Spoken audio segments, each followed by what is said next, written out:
Amados hermanos del grupo Edificados en la Palabra, es un gusto saludarles en el nombre de Cristo. Paz a vosotros. Les habla su amigo y hermano Marcos Tejeda desde México.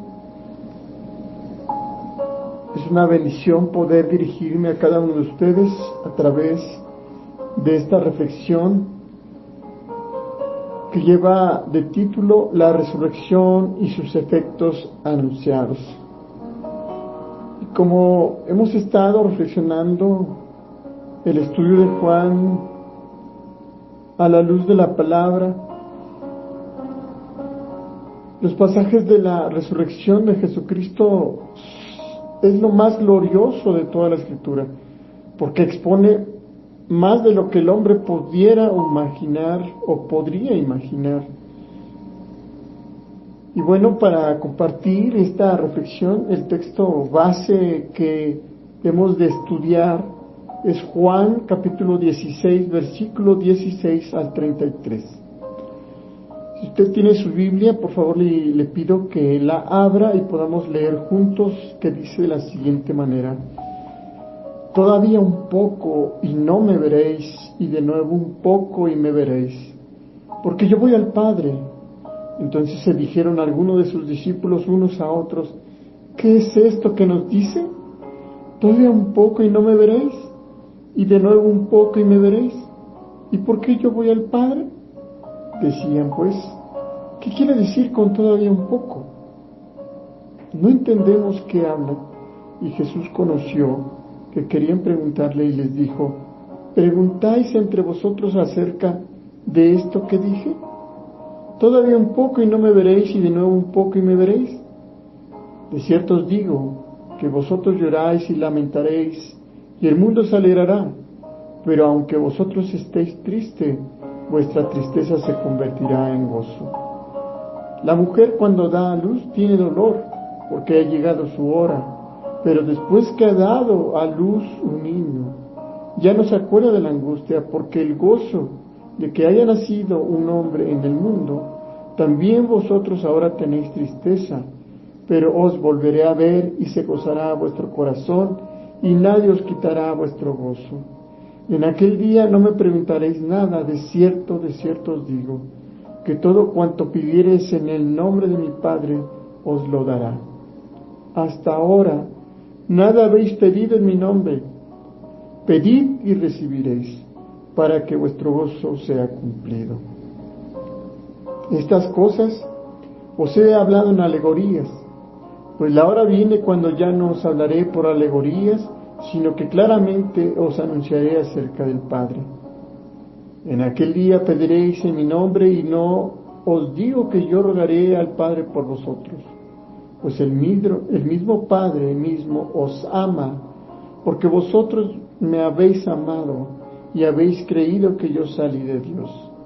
Salí del Padre y he venido al mundo, y otra vez dejo el mundo y voy al Padre. Le dijeron sus discípulos: he aquí, ahora hablas claramente, y ninguna alegoría dices. Ahora entendemos que sabes todas las cosas y no necesitas que nadie te pregunte. Por esto, creemos que has salido de Dios. Y Jesús le respondió: ¿ahora creéis? He aquí la hora viene y ha venido ya, en que seréis esparcidos cada uno por su lado, y me dejaréis solos. Mas no estoy solo, porque el Padre está conmigo. Estas cosas os he hablado para que en mí tengas paz. En el mundo tendréis aflicción, pero confiad, yo he vencido al mundo. Bien, queridos hermanos, ahora en este capítulo 16 se plantea una pregunta teológica distinta. Si es cierto que la venida de Jesús puede llevarse a cabo en la del Espíritu. Los discípulos se preguntan ahora cuándo va a suceder esto. Así que en el capítulo 16 encontramos numerosas claves que señalan el día de la resurrección como el gran día en que todas las preguntas se desvanecerán y que la relación de Jesús con sus seguidores será perfeccionada por el Espíritu. Estoy seguro que cada uno de los que somos parte de la iglesia podemos encontrarnos como los discípulos. Podemos estar viviendo en angustias, preocupaciones, situaciones que de alguna manera sentimos que no hay respuesta, inclusive nos sentimos agotados o confundidos. Pero los mismos discípulos, cuando Jesús se despide para pasar a su momento o clímax de su propósito, los discípulos se encuentran en una terrible sensación. Es tanto que entran en un momento de dolor, de confusión, al mismo momento de incertidumbre, que no pueden permitir admirar la buena noticia que vendrá. Y podemos ver que a través del texto bíblico, lo primero que nos menciona el relato es que Jesús está hablando de una manera en que los discípulos sabían que era la forma oscura, es decir, una manera que no se podía revelar. Iba más allá de alegorías, de metáforas, de tal forma que Jesús muestra que ellos no podrían ver lo que acontecía inmediatamente. Por eso es que cuando Él habla que Él vendría dentro de poco, o como dice aquí, todavía un poco, Jesús está hablando de lo que vendría inmediatamente, en brevísimo. Pero los discípulos, cuando trataron de entender, ellos quedaron confundidos porque decían, o sea, ¿el Señor se irá hacia el Padre? ¿Ya no estará con nosotros? Y entonces entran en una trampa de miedo, de confusión, de tristeza. Eso les impide ver lo que acontecería en brevísimo, que es la resurrección. Por eso este pasaje está en el marco de la resurrección de Jesucristo, que es lo más glorioso de toda la Escritura y que expone lo que el hombre podría imaginar, es decir, sus efectos. Ahora, ¿qué claves apuntan a la resurrección? Número 1. Las palabras de Jesús en el versículo 20 resalta la seriedad de la respuesta de Jesús. En la Nueva Versión Internacional, la frase ciertamente, les asegura, dificulta el reconocimiento de la expresión griega, en verdad, pues la celebración del mundo traería alegría, pero en ellos les provocaría dolor, lamentación, tristeza. La celebración del mundo solo puede apuntar a la crucifixión de Jesús, que se contrasta con el tiempo de la angustia para los discípulos, provocada por una consternación con la muerte de Jesús, pues el llanto y el luto eran expresiones comunes de dolor ante la muerte. Lo podemos ver en Jeremías 22:10, Juan 11:31, Juan 20:11, 13 y 15. Pero lo que no veían, lo que apuntaba a la resurrección, es que esta pena se transformaría en alegría, porque Jesús no sería derrotado por la tumba. Obsérvense bien cómo el hecho que los discípulos ven de nuevo a Jesús después de la resurrección, eso les llena de alegría. En Juan capítulo 20, versículo 20, podemos observar cuando los discípulos ven de nuevo a Jesús, eso inmediatamente les causa alegría, les causa victoria, les causa esperanza de que Jesús cumple todas sus palabras. Por eso, la clave que apunta a la resurrección resalta la seguridad de Dios en medio de la penumbra, en medio del dolor, en medio de la muerte, porque Jesús no sería derrotado por la tumba. La segunda clave que apunta a la resurrección es que Jesús afirma 2 veces: volverán a verme. En el versículo 17 y en el 19 nos dice: porque yo voy al Padre y me veréis de nuevo un poco. Y en el versículo 19 dice que cuando Jesús conoció que querían preguntarles, les dijo: ¿por qué preguntáis entre vosotros? Todavía un poco y me veréis, y de nuevo un poco y me veréis.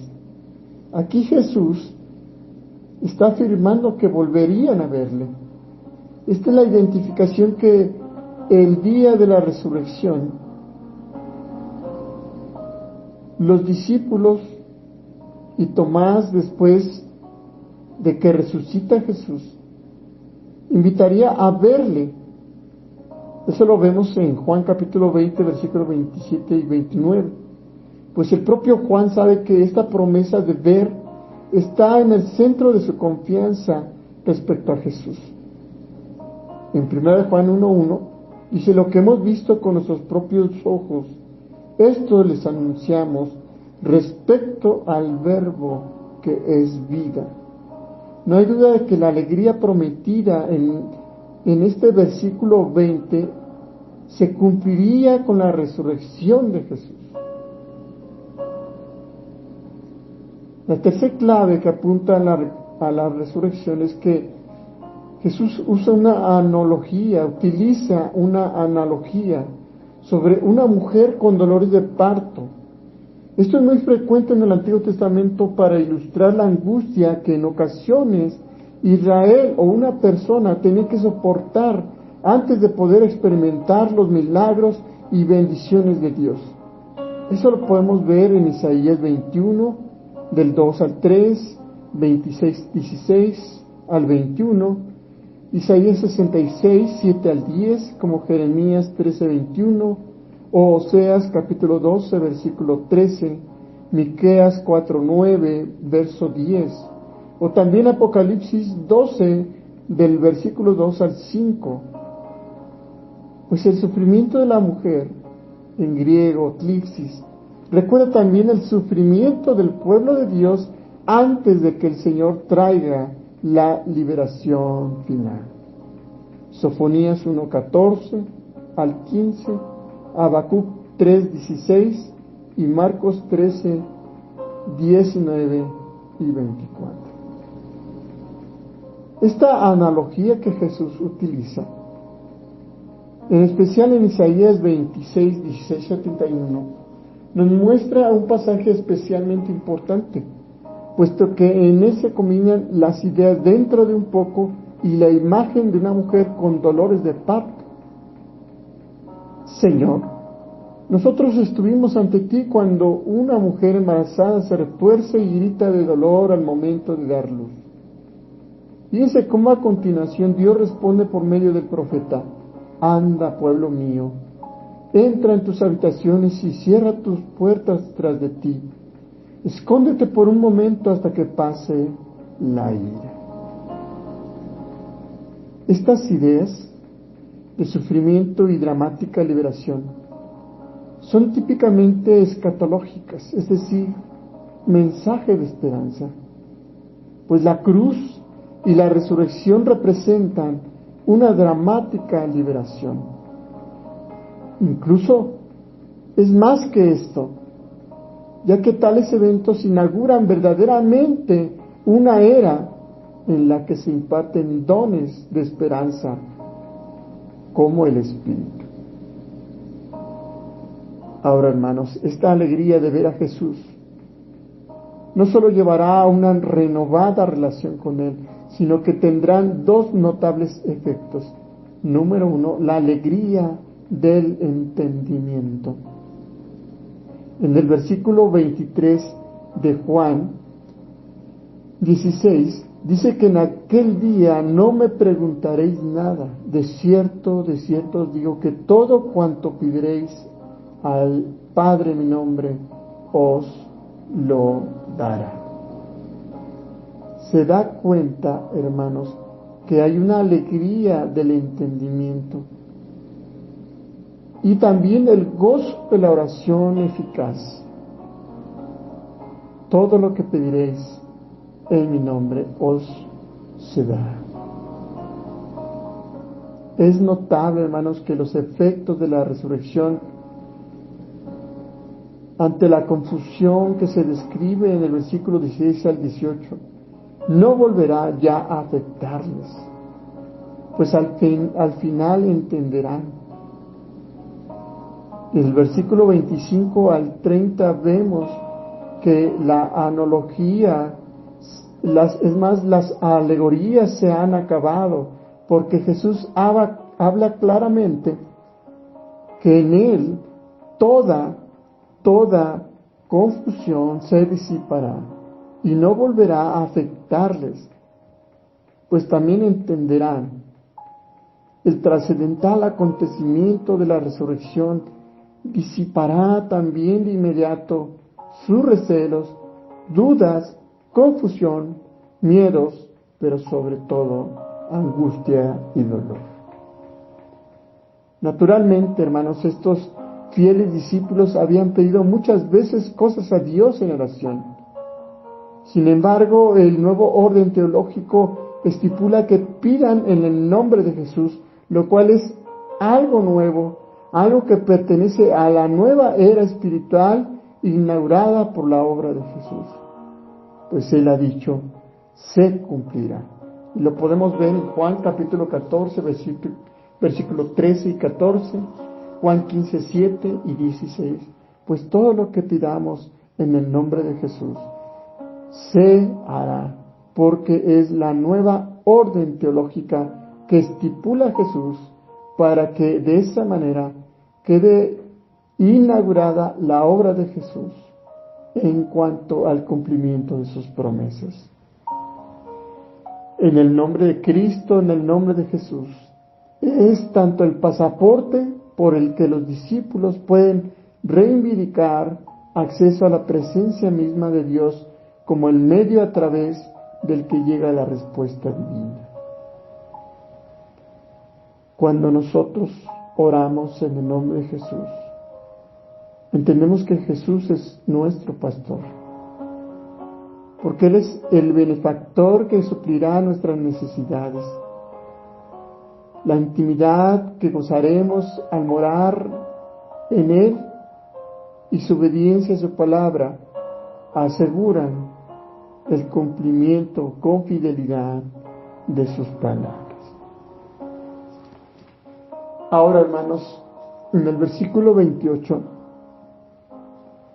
podemos darnos cuenta que es un resumen conciso, simple que hace Juan acerca de la enseñanza de Jesús. Sus orígenes son divinos y proceden de Dios, pues fue Él el enviado en una misión al mundo, y cuando termine su obra volverá al Padre. Esta es la esencia de la fe cristiana en su forma más esencial, pues presenta la paradoja del servicio del Hijo encarnado. Por eso, hermanos, en el versículo 29 y 30 los discípulos celebran inmediatamente este lenguaje directo. Mire usted, le dijeron, dice el versículo 29, le dijeron sus discípulos, he aquí ahora hablas claramente y ninguna alegoría dices. Ahora entendemos que sabes todas las cosas y no necesitas que nadie te pregunte. Por eso creemos que has salido de Dios. ¿Puede notar, hermanos, la alegría que celebran por el lenguaje directo, y están seguros de que Jesús tiene el acceso a una sabiduría sin par. El momento de la plena comprensión se acerca con la hora de la glorificación en que el Espíritu vendrá a ellos con una poderosa y singular capacitación. Juan muestra lo siguiente. Jesús compara la fidelidad de Dios durante la hora de la glorificación y la contrasta con la falta de fe con sus discípulos.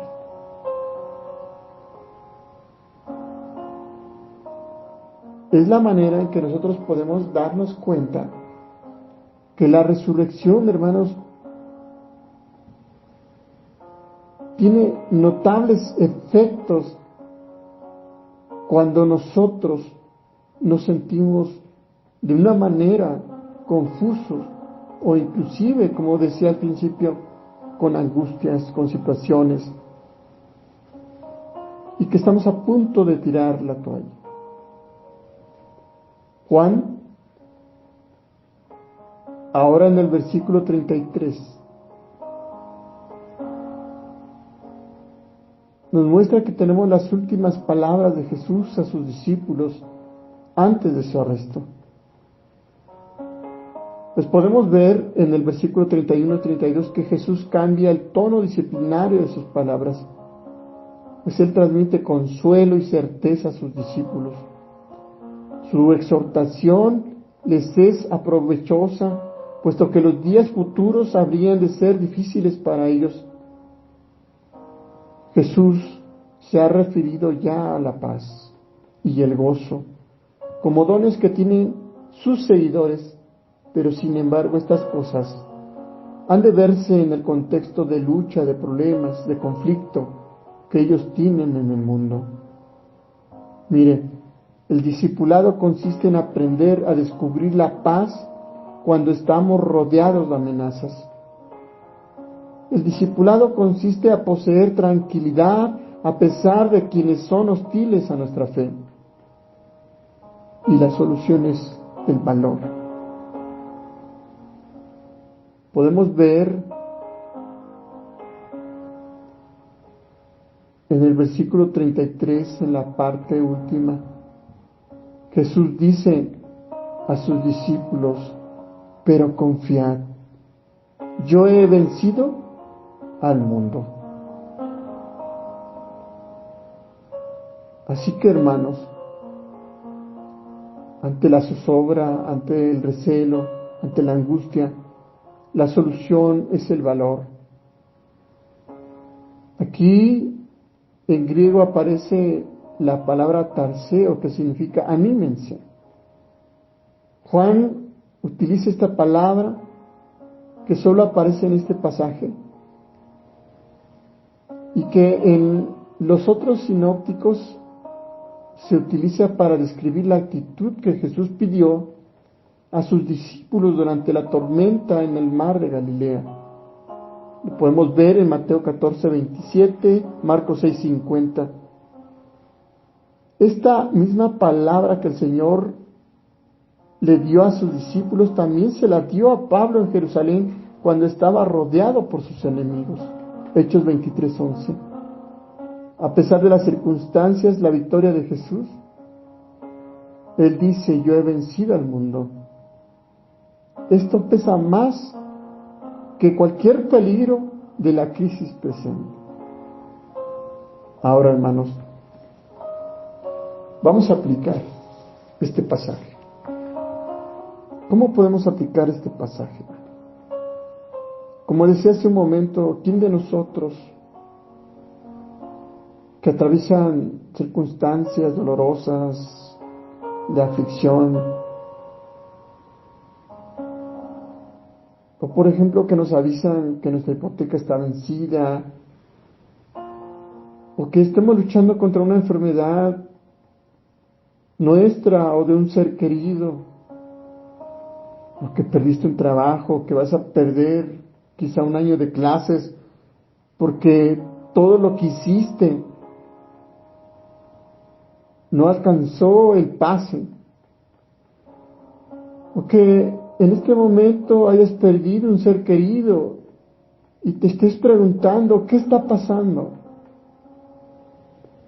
Está claro que la resurrección de Cristo tiene un efecto que anuncia implícitamente que cuando tú abres tus pensamientos y oídos espirituales, serás capaz de ver que Jesús trae una buena noticia para ti, pues un mensaje de esperanza. Jesús, hermanos, nunca trae falsas esperanzas. También Él nos confronta de que no vamos a pasar momentos fáciles, sino pasaremos momentos difíciles. Jesús no nos miente que no hemos de atravesar aflicciones, ni mucho menos que el cristiano fiel no pasaría por tribulaciones, sino todo lo contrario. Este texto es uno de los tantos textos que nos dice que pasaremos por aflicciones por causa de Él. Todo esto nos dice que Jesús, con el propósito de que tengamos paz en medio de la tormenta y para que confiemos en Él, es necesario que a veces atravesemos por momentos difíciles. Hermanos, a veces parece que el escenario o el cuadro que estamos atravesando está por terminar. Pero no debemos olvidar las promesas que nos ha dejado en cada palabra que ha dejado impregnada por medio de su esperanza y salvación. Mire, toda pérdida que tengas en este momento, amorosa, laboral, amistosa, de un ser querido, eso no se puede comparar con nada con lo que Dios tiene para ti. Y usted puede decir, pastor, no son nada, pero me provoca dolor. Estoy llorando y no encuentro o siento consuelo en mi vida. ¿Qué hago? ¿Sabe qué? Sigue llorando. Porque Dios no va a quitar tu llanto, tu dolor. Porque lo que ha prometido es que cuando estés en ese momento de lloro, Él va a secar tus lágrimas. Cuando tú estés doliéndote, Él te va a dar paz. Él estará allí, porque solo en Él o en la situación, o solo en Él, hermanos, podemos encontrar toda fuerza, victoria, podemos sentir alivio a nuestro dolor. Si es necesario que doblemos nuestras rodillas, hagámoslo, porque eso hará que podamos desahogarnos y prepararnos para recibir las bendiciones de Dios, para recibir la victoria de Dios, para que podamos depender y confiar plenamente en Él. ¿Sabe lo que está mal? Es que nosotros nos quedemos callados, que reprimamos nuestro odio, rencor, dolor. Hoy te invito a expresar al Señor tu dolor, tu llanto, tu tristeza, tu angustia. Exprésale al Señor que Él ha prometido que nos daría paz. Dile al Señor, dame de esa paz que no puedo sentir. Y cuando tú ores de esa manera tan transparente, Él cumplirá su promesa, porque de verdad, entonces aprenderemos a vencer nuestro yo y nuestros límites y veremos entonces su grandeza y su poder. Déjame decirte algo, para que tú puedas aprender y experimentar la grandeza de Dios, ocupamos, hermanos, que nuestro Señor, o más bien ocupa nuestro Señor que nosotros nos hagamos pequeños, para así poder ver cuán grande es su amor y su bondad en nosotros. Cuando tu miedo, angustia o ego está presente en tu vida, lo único que harás es quererte ver al mismo nivel del Señor. Por eso, hermanos, que los discípulos, cuando estaban experimentando todo término de sueños personales, de toda esperanza egoísta y personal, cuando aprendemos a depender de Cristo, sus efectos son trascendentales. estaremos listos para ver su gloria y poder. Dios espera que reconozcamos nuestro lugar, porque cuando lo hacemos, entonces Dios hará valer su garantía, su paz en el corazón de nosotros, porque entonces no vamos a realizar las cosas por nosotros mismos, sino que permitiremos que Él lo haga. Usted que ahora lo dejas en las manos del Señor, es allí cuando dice el Señor, ¿sabes qué? Estamos juntos en esto. Estoy junto a ti para abrazarte y sigamos, porque yo he vencido. Ya he ganado todo para ti, porque junto a Él seremos victoriosos. Es la forma, hermanos, que nosotros podemos aplicar los efectos de la resurrección. El que en Cristo, hermanos, está nuestra victoria, porque Él ya ha vencido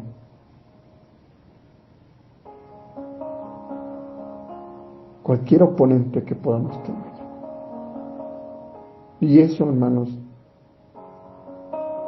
no se compara nada con nuestras pérdidas terrenales.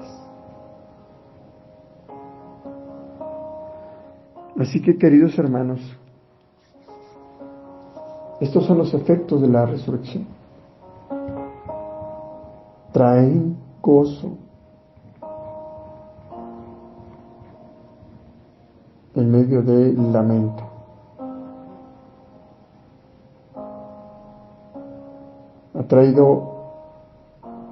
Ha volcado nuestra tristeza convertida en gozo. Pues es necesario, hermanos, que como cristianos tengamos presentes que nada nos puede separar del Señor y que en Él tenemos toda victoria. Pero no en esa visión de que todo está bien, sino que en medio de la tormenta, en medio de la aflicción, tenemos victoria. Porque es la manera en que Dios muestra su poder, su grandeza, su amor, su gozo, su paz, su bendición en nosotros. Porque Él ha ganado la victoria. Y la ha ganado para ti y para mí. Así que, ¿qué más motor de nuestra vida necesitamos saber? Sino que el Señor está junto a ti, junto a nosotros, esperando a que nos hagamos pequeños para que Él crezca. Y así poder estar listos para ver su gloria y poder. Deseo que el Señor les bendiga, hermanos. Paz a vosotros.